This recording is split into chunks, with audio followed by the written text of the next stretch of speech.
నూతన జిల్లా విద్యాశాఖ అధికారిని మర్యాదపూర్వకంగా కలిసిన ఉపాధ్యాయుడు తొడసం కైలాస్.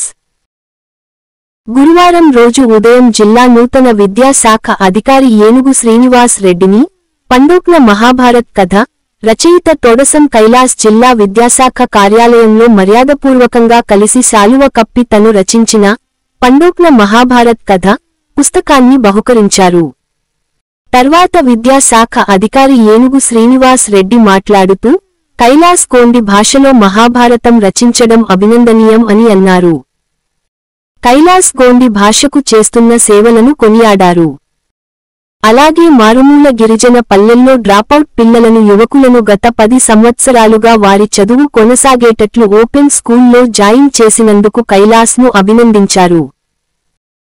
అలాగే గిరిజన గ్రామీణ ప్రాంతాల్లో తల్లిదండ్రులలో చదువు యొక్క ప్రాముఖ్యతను తల్లిదండ్రులకు వివరించాలని నూతన జిల్లా విద్యాశాఖ అధికారి కైలాస్ని కోరారు. ఈ కార్యక్రమంలో ఆదిలాబాద్ మండల విద్యాశాఖ అధికారి సోమయ్య, ఏఎంఓ శ్రీకాంత్ గౌడ్, ఉపాధ్యాయులు రమేష్ బాబు, అజయ్ కుమార్, సంతోష్, కుమ్ర నగేష్, కిరణ్ రెడ్డి తదితరులు పాల్గొన్నారు.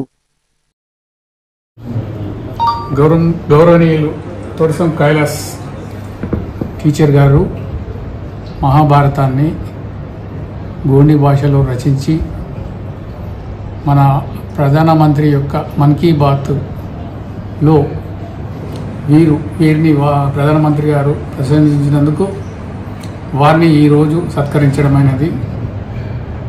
జిల్లా విద్యాశాఖ అధికారి కార్యాలయంలో వారిని ఈరోజు అభినందిస్తూ మరెన్నో గ్రంథాలను తెలుగులో ఉన్నటువంటి మహాభారతం కానీ ఇంకా ఇవి ఎటువంటి మంచి మంచి గ్రంథాలను గోండి భాషలో రచించగలరని వారిని అభినందిస్తున్నాను.